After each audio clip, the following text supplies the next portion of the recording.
యేసే పరిష్కారము అనుదిన Bible study కార్యక్రమం ప్రేక్షకులందరికీ యేసుక్రీస్తు వారి కృపగల నామమున వందనాలు.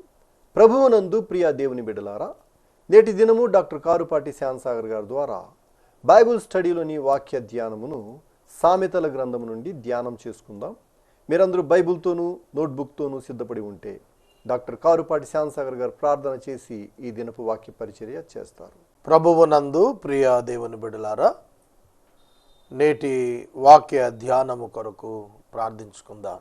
ఎపిసోడ్ సహకారులు ఈ మాసము అంతము వరకు కావాలను ప్రార్థించండి. ప్రార్థన. మమ్ములను మిక్కిలుగా ప్రేమిస్తోన్న మా ప్రియ పరలోకపు తండ్రి, వందనాలు, స్తోత్రాలు. మా ప్రేక్షకులు వాక్యము చేత దీవించబడాలి. అనారోగ్యంతో ఉన్న బిడ్డలకు ఆరోగ్యాన్ని దయచేయండి.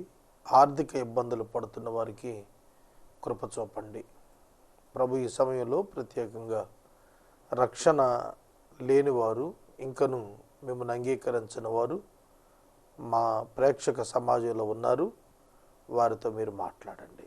మా రక్షకుడైన యేసు ప్రభు పేరిట ప్రార్థిస్తున్నాం తండ్రి, ఆమేన్. ప్రభువు నందు ప్రియ దేవుని బిడ్డలారా, దయచేసి మీ పరిశుద్ధ బైబిల్ గ్రంథాన్ని తెరవండి. సామెతల గ్రంథము 16వ అధ్యాయము 28వ వచనము ధ్యానిద్దాం. మూర్ఖుడు కలహము పుట్టించును, కొండెగాడు మిత్రభేదము చేయును. A dishonest man spreads strife and whisperer separates close friends. ఈ మాట బంగారం కంటే మిక్కిలి వెలగలది. మూర్ఖుడు, కొండెగాడు, కలహము, మిత్రభేదము, ఈ పదాలు మనం గమనించాలి. మూర్ఖుడు కలహము పుట్టించును. A dishonest man spreads strife.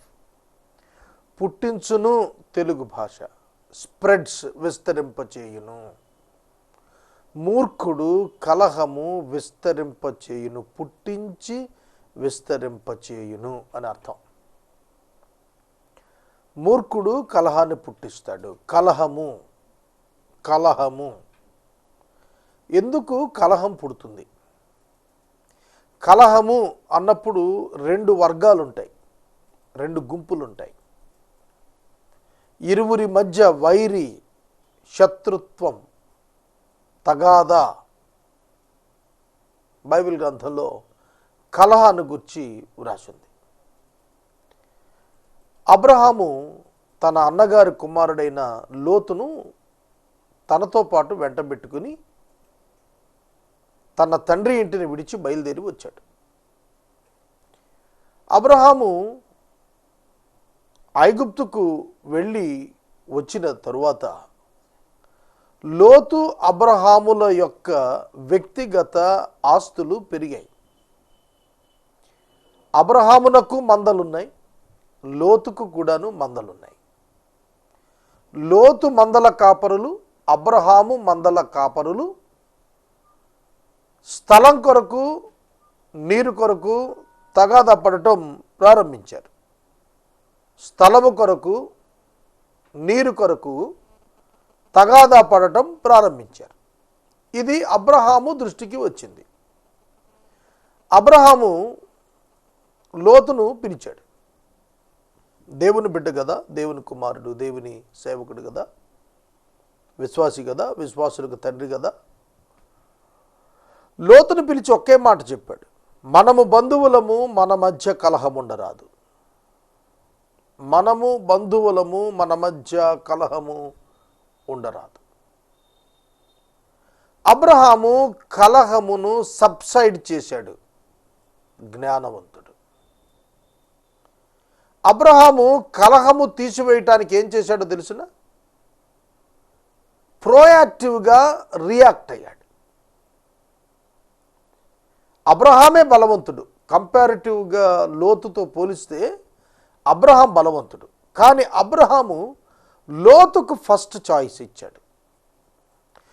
You select your place. నువ్వే ముందు సెలెక్ట్ చేసుకో. నువ్వు ఎట్టెళితే అటెళ్ళు, నేను అదర్ థింగ్స్ నేను తీసుకుంటా. లోతు చుట్టూ చూశాడు, పరిసర ప్రాంతాలను చూశాడు. సొదొమ గొమొర్రాలు ఏదెను తోట వలె ఉన్నాయి అంటే పెట్టిన కోటల్లాగా ఉన్నాయి. కాబట్టి నేను ఆ బెటర్ ప్లేస్కి వెళ్ళిపోదాం అని చెప్పి ఆలోచన చేశాను. అదే మా చిన్నాన్న నన్ను తీసుకొచ్చాడు, నా అభివృద్ధికి కారకుడు, నీతిమంతుడు, ఆయన్ని ఫస్ట్ సెలెక్ట్ చేసుకునిద్దాం అని అనుకోలేదు లోతు. సొదొమ గొమొర్రాలు కోరుకున్నాడు. అబ్రహాము ఆ రాత్రి ఒంటరిగా మైదానాల్లో ఉన్నాడు. దేవుడు వాగ్దానం చేశాడు. కలహ నివారణ కొరకు అబ్రహాము ప్రయత్నం చేశాడు, సక్సెస్ అయ్యాడు. మూర్ఖుడు కలహము పుట్టించును, విస్తరింపచేయును. మూర్ఖంగా వెళితే కలహం పెరిగిపోతుంది. కలహము కారణము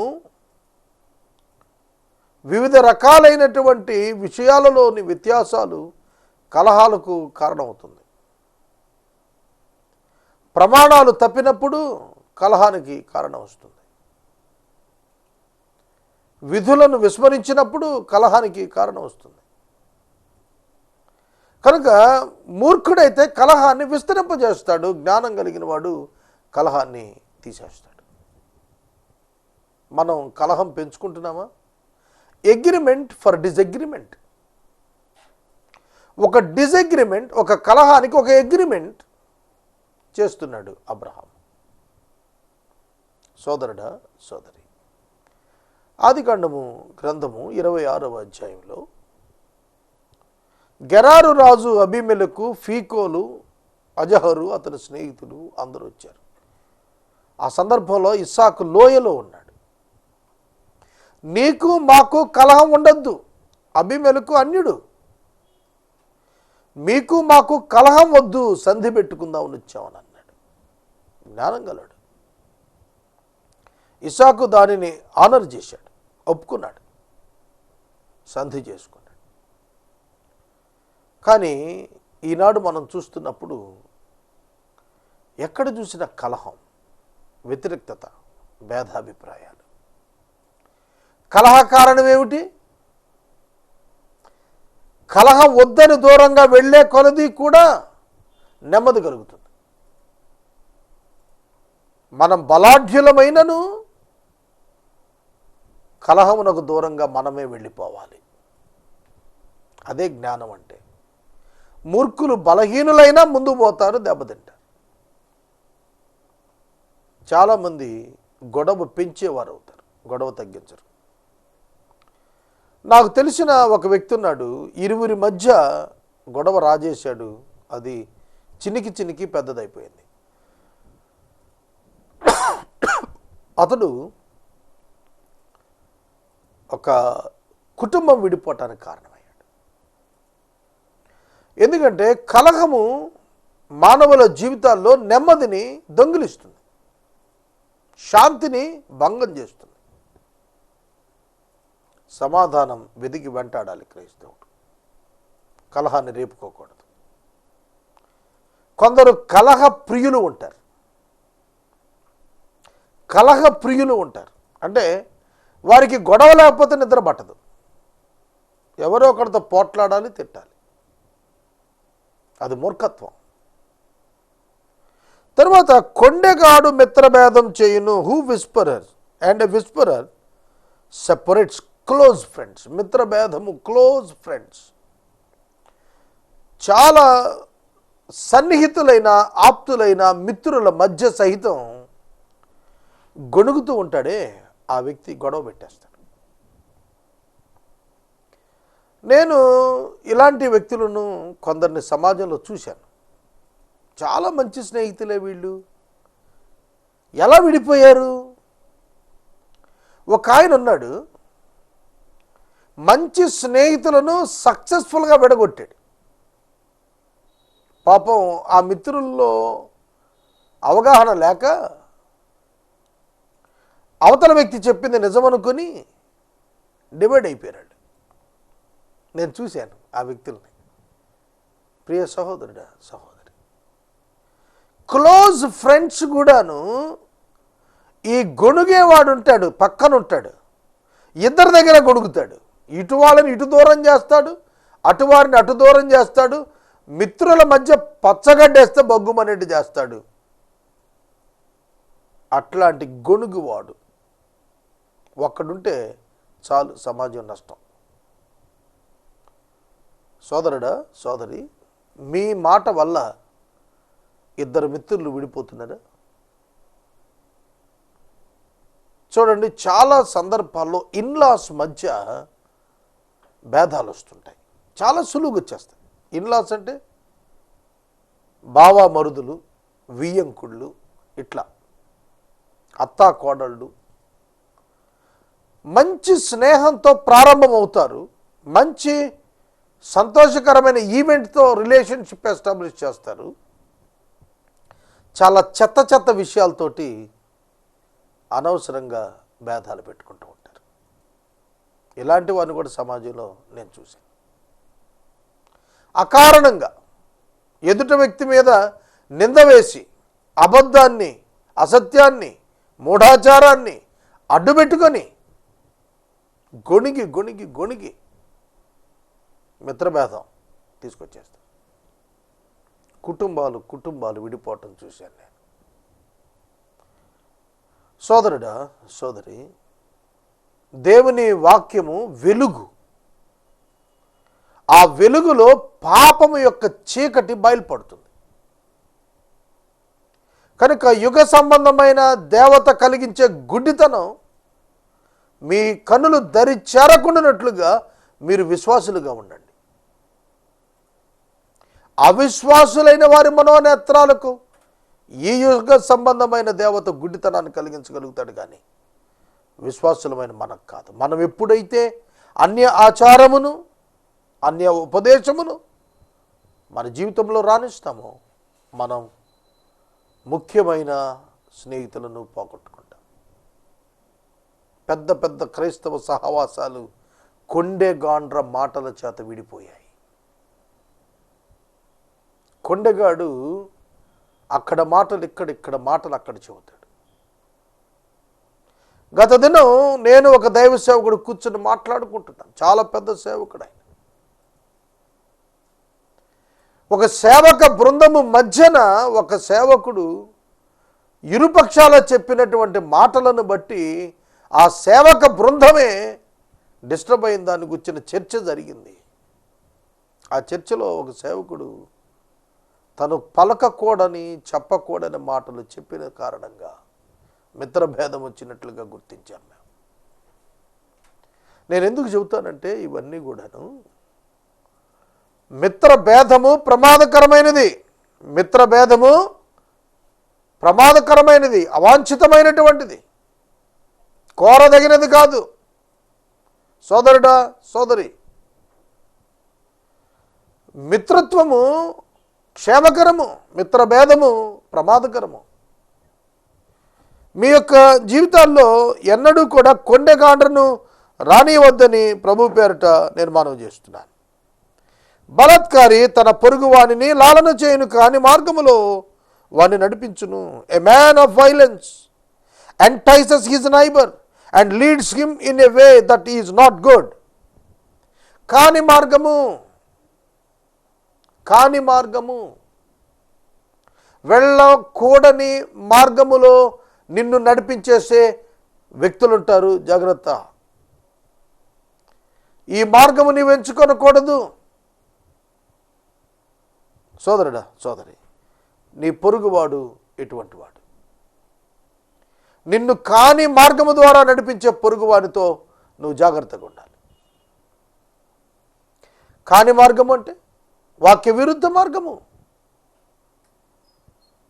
ఇరువురు భార్యాభర్తలు తగాదాబడి వచ్చారు. వారికి చెప్పవలసినది ఏమిటి? తగాదాలు మాని సంసారం చేయండి అని చెప్పాలి. అలా చెప్పకుండా చట్టాలను గూర్చి, శిక్షలను గూర్చి, అవకాశాలను గూర్చి చెబుతున్నారు ఇవాళ. అలా చెప్పటం వల్ల ఏమవుతుంది? వారు సంసారాలు పాడు చేసుకుంటున్నారు. వారు విడిపోతున్నారు, కాని మార్గాల్లోనికి వెళ్ళిపోతున్నారు. అందుకని ఇప్పుడు చట్టంలో కూడాను చాలా న్యాయ కోవిదులు ఆలోచన చేసి ఒక ప్రీ లిటిగేషన్ కౌన్సిలింగ్ ఏర్పాటు చేస్తున్నారు. ఒక భార్య ఒక భర్త మీద, ఒక భర్త ఒక భార్య మీద ఏదైనా ఆరోపణ ఉంటే ఇమీడియట్గా కేసులు కడతాం లేదు. ఇప్పుడు దానికి ఒక కౌన్సిలింగ్ ఏర్పాటు చేస్తున్నారు. ఎందుకనగా పొరుగువారు కాని మార్గంలో నడిపించేస్తున్నారు. చాలా సందర్భాల్లో చూస్తూ ఉంటాం మనం. నష్టపోయే మార్గాల వైపు తమ సోదరులను నడిపించే బుద్ధిహీనులు చాలామంది సమాజంలో ఉన్నారు. కృత్రిమాలు కల్పించాలని కనులు మూసుకొని, కృత్రిమములు కల్పించవలని కనులు మూసుకొని, తన పెదవులు బిగబట్టువాడే కీడు పుట్టించువాడు. కృత్రిమాలు కల్పించటం, లేని వాటిని పుట్టించి, కీడు పుట్టించి, తన మాటలు చెప్పవలసిన చోట చెప్పక, చెప్పకూడని చోట చెబుతూ కీడు కల్పించే వ్యక్తులు సమాజంలో ఉన్నారు. అటువంటి వారికి శ్రమ. నెరసిన వెంట్రుకలు సొగసైన కిరీటము, అవి నీతి ప్రవర్తన కలిగిన వానికి కలిగి ఉండును. అంటే వైట్ హెయిర్ వచ్చిన వాళ్ళందరూ నీతి ప్రవర్తన కలిగిన వారేనా? అంటే వృద్ధులకు తెల్లటి జుట్టు వస్తుంది, జుట్టు తెల్లబడిపోతుంది, అది కిరీటంగా భావించండి అని అన్నాడు. తాను భావించాడు కాబట్టి ఆ మాట చెప్పాడు. It shows the experience of the person. Age of the person indicates the experience of the person. అరే మా జుట్టు తెల్లబడింది బాబు ఇక్కడ అంటే, మేము పెద్దోళం అయ్యామురా, మా అనుభవం ఎక్కువ, మాకు తెలుసులే, చాలా చూసాం మేము, ఏం పరిష్కారం చేయాలో మా విధానం వేరు అని చెబుతారు పెద్దలు. ఇప్పుడంతా హెయిర్ డై సిస్టమ్ వచ్చిందనుకోండి, తెల్ల జుట్టు ఎవరు ఉంచుకోవటం లేదు. 80 ఏళ్ళు వచ్చిన వాళ్ళు కూడాను హెయిర్ డై చేస్తున్నారు. కాన్సెప్ట్ ఇక్కడ తెల్ల జుట్టు లేకపోతే నల్ల జుట్టు కాదండి. వృద్ధులకు నెరిసిన వెంట్రుకలు సొగసైన కిరీటం, అవి నీతి ప్రవర్తన కలిగిన వానికి ఉండును. ఆలోచన పరులు, సత్ప్రవర్తన ఆలోచన పరులు ఒక కిరీటంగా వారి అనుభవాన్ని సమాజానికి ఇస్తారు. ఇక్కడ చెబుతోంది అది. పరాక్రమశాలి కంటే దీర్ఘశాంతం గలవాడు శ్రేష్ఠుడు. పరాక్రమశాలి కంటే who ever is slow to anger is better than the mighty. ఈ మాట నేను ఎప్పుడు చెబుతూ ఉంటాను. శక్తివంతమైన జీవితం కంటే శాంతవంతమైన జీవితం గొప్పదని. ఒక బలాఢ్యుని కంటే, పరాక్రమము గల యోధుడి కంటే సహనము, ఓపిక, ఓర్పు, దీర్ఘశాంతం కలిగిన సాధారణమైన పౌరుడు ఉన్నాడే, వాడే గొప్పవాడు. Prevention is better than cure. Prevention is better than cure. రోగం కుదర్చడం కంటే రోగం రాకుండా కాపాడుకోవటం ముందస్తుగా అది మంచిది. కాబట్టి ఇక్కడ చెబుతున్న మాట ఏమిటి? దీర్ఘశాంతం కలిగిన వాడు, దీర్ఘశాంతము కలిగినటువంటి వాడు అంటే స్లో టు యాంగర్. ఇక్కడ దీర్ఘశాంతం అనే పదాన్ని ఇంగ్లీష్లో రాస్తున్నాడు. స్లో టు యాంగర్ అంటే కోపం తెచ్చుకోవటానికి నిదానించేవాడు బలము కలిగిన, శక్తి కలిగిన వాడి కంటే శ్రేష్టమైన వాడు, గొప్పవాడు. కనుక మనకు శక్తి లేకపోవచ్చు, బలం లేకపోవచ్చు, కానీ ఓర్చుకోవటానికి కావలసిన మనసు మనం తెచ్చుకోవచ్చు. కోపం రాకుండా కాపాడుకోవచ్చు. నాకు 2 సహోదరులు తెలుసు. 2 బిలీవర్సే, విశ్వాసులే. ఆయన ఒక విశ్వాసి మరొక ఆయన్ని చాలా వేగంగా తిడతం ప్రారంభించాడు. నా ముందు జరిగింది సంఘటన. నాకే కోపం వచ్చింది, చూస్తున్న నాకే ఇరిటేషన్ వచ్చింది. ఆయన నవ్వుతూనే భరించాడండి. అన్నంటే ఇప్పటికి నాకు చాలా ఇష్టం. ఆయన అద్భుతమైనటువంటి శాంతమూర్తి. చాలా తిట్టేశాడు. సహోదరుడే, గొప్పవాడే, పెద్దవాడే, మంచి ఉద్యోగాలు ఉన్నవాడే తట్టుకోలేక విపరీతంగా బూతులు తిట్టాడు. నేను అడిగాను, అలా తిడతంటే ఒక్క మాట నన్నవేంటంటే నవ్వాడు ఆయన. ఆయన కోపం వచ్చింది, తిట్టాడు. నాకు అసలు కోపం రాలేదు ఆయన మీద, ఎందుకంటే ఆయన కోపంలో తిడుతున్నాడని నాకు అర్థమైంది. అది పట్టించుకోవాల్సిన పని లేదన్న. నాకు చాలా ఆశ్చర్యం వేసింది. ఆ తిట్టిన తర్వాత చచ్చిపోయాడు అనుకోండి, తిట్లు తిన్న ఆయన ఇంకా బాగానే ఉన్నాడు, బాగా బతికే ఉన్నాడు, సంతోషంగా ఉన్నాడు, ఆశీర్వదించబడ్డాడు. ఎవరు గొప్పవాడు? తిట్టినవాడు గొప్పవాడయ్యాడా? శక్తిమంతుడే, చాలా గొప్పవాడు, బలవంతుడే, అన్నీ ఉన్నవాడే. కానీ శాంతం చూపించాడే, ఆయన గొప్పవాడు. దీర్ఘశాంతం గలవాడు, శక్తి కలిగిన వాని కంటే కూడా శ్రేష్టమైన వాడు. దేవుడు అటువంటి వ్యక్తికి ఆనర్ చేస్తాడు. ప్రియమైన దేవుని బిడ్డలారా, దీర్ఘశాంతము దేవుని లక్షణం. పేతురు భక్తుడు యేసుక్రీస్తు వారి యొక్క రాకడను గురించి మాట్లాడుతూ, దేవుడు తన వాగ్దాన విషయం ఆలస్యం చేసేవాడు కాడు, కానీ అందరూ మారు మనసు పొందాలని ఆయన దీర్ఘశాంతం చూపిస్తున్నాడయ్యా. ఆయన ఓర్చుకుంటున్నాడు. ప్రభు రావాలని మనం చెబుతున్నాం, కోరుతున్నాం విశ్వాసం. సరే వచ్చేస్తే ఏమిటి పరిస్థితి అవిశ్వాసులది? నాశనమే. తెలిసిన అంతమంది చనిపోతారు, ఎంతమంది నరకాగ్నికి వెళ్ళిపోవాలి. ప్రభు వాళ్ళ మారు మనసు కొరకు అవకాశం ఇస్తూ ఆయన దీర్ఘశాంతం చూపిస్తున్నాడు. ఆయన ఆలస్యం చేస్తున్నాడు. పట్టణము పట్టుకుని వాని కంటే తన మనసును స్వాధీనపరుచుకుని వాడు శ్రేష్ఠుడు. ఒక పట్టణం పట్టుకోవటం అంటే అదేం చిన్న విషయం కాదు. ఒక పట్టణాన్ని ఆక్రమించుకోవటానికి ఇశ్రాయేలీయులు చేసినటువంటి ప్రయత్నాలు యెహోషువ గ్రంథంలో చాలా తేటగా కనిపిస్తాయి. ఒక పట్టణం పట్టుకోవాలంటే చాలా ఫోర్స్ కావాలి, సైన్యం కావాలి, యుద్ధ రచన కావాలి, వ్యూహం కావాలి, శ్రమ కావాలి. పట్టణం పట్టుకోవటం అయినా సులువేమో కానీ మనిషి తన హృదయాన్ని కంట్రోల్ చేసుకోవటం ఉందే, ఇది ఇంకా పెద్ద టాస్క్. పట్టణాన్ని స్వాధీనపరుచుకున్న వాడి కంటే కూడా హృదయాన్ని స్వాధీనం చేసుకున్నవాడే గొప్పవాడు. మీరు ఇక ఆలోచించండి, ఎంత ఫోర్సు అవసరమో హృదయాన్ని స్వాధీనం చేసుకోవటానికి. అది దైవాత్మ చేతనే హృదయ సాధన, హృదయమును సాధు చేయటం సాధ్యం అవుతుంది తప్ప సొంత జ్ఞానంతో, సొంత శక్తితో జరగదండి, జరగదు. నా వ్యక్తిగత అనుభవం చెబుతున్నాను. పాపం జయించడానికి నా వ్యక్తిగత ప్రయత్నాలు అన్నీ వైఫల్యమయ్యాయి. నేను కొన్ని సందర్భాల్లో సెంటిమెంటల్గా కొన్ని కమిట్మెంట్స్ పెట్టుకునేవాడిని. ఈ పాపం చేయకూడదు, ఇలా చేస్తే ఇలా జరుగుద్ది అని. అయినా కూడా నేను అదే చేసేవాడిని. ఎందుకు చెబుతున్నా అంటే, ఈ నియమం ఉందే, పాపము యొక్క నియమం, ఈ నియమాన్ని జయించటం అనేది మానవునికి సాధ్యం కాదు. అది పట్టణాన్ని జయించిన దానికంటే గొప్పదన్నాడు. ఒక పట్టణాన్ని జయించడం అంటే చిన్న విషయం కాదు కదా. ఎరుకోని జయించాలి. ఎరుకో చుట్టూతా కోటగోడలు ఉన్నాయి, తలుపులు వేసుకుని లోపల ఉన్నారు ప్రజలు. అందులో వీరులు ఉన్నారు, శూరులు ఉన్నారు. ఇశ్రాయేలీయులు జయించాలి. యెహోషువ నాయకత్వంలో 7 దినాలు ఎరుకో కోటగోడల మీద నడిచారు. 7వ రోజు 7 సార్లు నడిచారు. గొప్ప కేకలు వేసినప్పుడు కోటగోడలు కూలిపోయాయి. కనుక ఎరికో స్వాధీనంలో యెహోషువ దైవ సహాయంతో జయించాడు.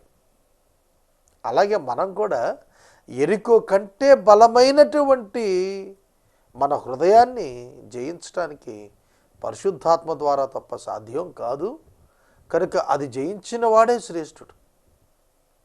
భౌతికమైన బలాఢ్యుని కంటే, ధనవంతుని కంటే, సంపదపరుని కంటే, జ్ఞానవంతుని కంటే హృదయమును సాధు చేసుకున్నవాడు, హృదయాన్ని జాగ్రత్త చేసుకున్నాడు, హృదయాన్ని జయించుకున్నవాడు, హృదయాన్ని సరి చేసుకున్నవాడే శ్రేష్టమైనటువంటి వాడిగా, బలవంతుడిగా చెప్పబడతాడు. మనం అన్నీ సంపాదించాలనుకుంటాం, మన హృదయాన్ని సాధించుకోవటం నేర్చుకోం. మన హృదయము మనల్ని మోసం చేస్తుంది. ఎవరో హృదయం మనల్ని మోసం చేయదు, మన హృదయమే మనల్ని మోసం చేస్తుంది. చాలా సందర్భాల్లో వాళ్ళు మోసం చేశారు బ్రదర్, వీళ్ళు మోసం చేశారండి. వీళ్ళు చేసే మోసాల కంటే నీ హృదయం నిన్ను ఎక్కువ శాతం మోసం చేస్తుంది. నీ శ్రమకు, నీ ఇబ్బందికి, నీ పతనానికి కారణం వాళ్ళెవరో కాదు, నీ హృదయమే అవుతుంది. కనుక హృదయాన్ని జాగ్రత్తగా స్వాధీనం చేసుకోవాలి, మనసును స్వాధీనం చేసుకోవాలి. చీట్లు ఒడిలో వేయబడును, వాటి వలన తీర్పు యెహోవా వశము. The lot is cast into the lap, but its very decision is from the Lord. చీట్లు ఒడిలో వేస్తాం. చీట్ల సంస్కృతి బైబిల్లో చాలా చోట్ల కనిపిస్తుంది. చీటి వేయటం వరకు వేస్తారు, కానీ తీసేటప్పుడు ఎవరు దేని తీస్తున్నది ఎవరి వశం? దేవుడి వశం. యోనా ప్రయాణం చేస్తున్న దోణి ఓడ విస్తారమైనటువంటి తుఫానుతో కొట్టబడినప్పుడు చీట్లు వేశారు, ఎవరి కారణంగా ఈ తుఫాను వచ్చిందని. కరెక్ట్గా యోనా పేరే వచ్చిందేంటి? యోనా పేరే చీటీలో వచ్చింది. అలాగే యెహోషువ గ్రంథంలో ఆకాను పేరే వచ్చిందేమిటి? షీనారు కమ్మి వస్త్రం తెచ్చుకుని, బంగారు కమ్మి తెచ్చి షీనారు వస్త్రం తెచ్చి దాచుకున్నాడు. బయటపడ్డాడు. కర్మి కుమారుడు జబ్దీ మనముడు అని చెప్పి బయటపడిపోయాడు. హాయి పట్టణం మీదకి యెహోషువ వెళ్ళి ఓడిపోయి వచ్చాడు. వెనక్కి 3000 మందితో వెళితే ఓడిపోయి వచ్చాడు. ఏమిటయ్యా ఈ దుర్గతని ఏడిస్తే, పాళెములో పాపం ఉన్నదయ్యా, అది వదిలేసి యుద్ధానికి పోతున్నావు ఏమిటి? ప్రభు మాటను బట్టి వచ్చాడు యెహోషువ. పాళెములో ప్రజలను పిలిచి అడిగినప్పుడు ఆకాను పట్టుబడ్డాడు. చీట్లు వేయబడినా అవి తీసినప్పుడు వచ్చేది దైవ చిత్తం. అలాగే ఏదో ఇస్కరియోతు చనిపోయిన తరువాత అపోస్తలులు చీట్లు వేసినప్పుడు మత్తీయ పేరు వచ్చింది. మత్తయి కాదు, మత్తీయ. అపోస్తలుడు మత్తీయ పేరు వచ్చింది. వాళ్ళు సెలెక్ట్ చేసుకున్నారు. కాబట్టి దేవుని చిత్తమే బయలుపడుతుంది. మా సోదరుడు ఒక దైవ సేవకుడు ఉన్నారు. వారితో మాట్లాడుతున్నప్పుడు వారు చెప్పిన మాట, దేవుడి చిత్తం నెరవేరుతుంది, దేవుని పని దేవుడు చేస్తాడు, మనమెవరం కలవరపడనక్కర్లేదు, దేవుని పని దేవుడు చేస్తాడు. ఎంత గొప్ప మాట, ఎంత గొప్ప విశ్వాసం అండి అది. మనుషులు తమ తొందర చేత పనులు సాధన అవుతాయి అనుకుంటారు. సేవకుడు కాబట్టి ఆయన గ్రహించాడు దేవుని చేతే సాధ్యం అని. తీర్పు యెహోవా వశము. నేను ముగిస్తున్నాను. తీర్పు యెహోవా వశము. విశ్వాసులారా, దేవుడు మీ పక్షంగా చేస్తున్నవి ఆయన చిత్తమై ఉండునట్లుగా జరుగుతాయి. కనుక మన జీవితాల్లో మన చిత్తం కాదు, మన ఇష్టం కాదు, మన ఉద్దేశం కాదు, ఆయన వశంలో మనం ఉన్నాం. మనకు సంభవాలను ఆయనవి అని ఎరిగి మనం నెమ్మది కలిగి ఉన్నాం. ప్రార్థన చేసుకుందాం. ఎపిసోడ్ సహకారులు కావాలి, ప్రార్థించమని మనవి చేస్తున్నాను. మనము ఇంతవరకు డాక్టర్ కారుపాటి శ్యాన్సాగర్ గారి ద్వారా బైబిల్ స్టడీలోని వాక్య ధ్యానమును సామెతల గ్రంథము నుండి ధ్యానం చేసుకుందాం. ఈ కార్యక్రమం ద్వారా మీరు పొందుకునిచున్న ఆత్మీయ మేలులు ఒక ఉత్తరం ద్వారా మాకు తెలియచేయండి. మీ ప్రార్థనా మనవులు మాకు తెలియచేస్తే ఏసే పరిష్కారం కార్యాలయంలో ఏర్పాటు చేసిన ప్రత్యేక ప్రార్థనా శిబిరంలో మీ కొరకు ప్రార్థిస్తాం.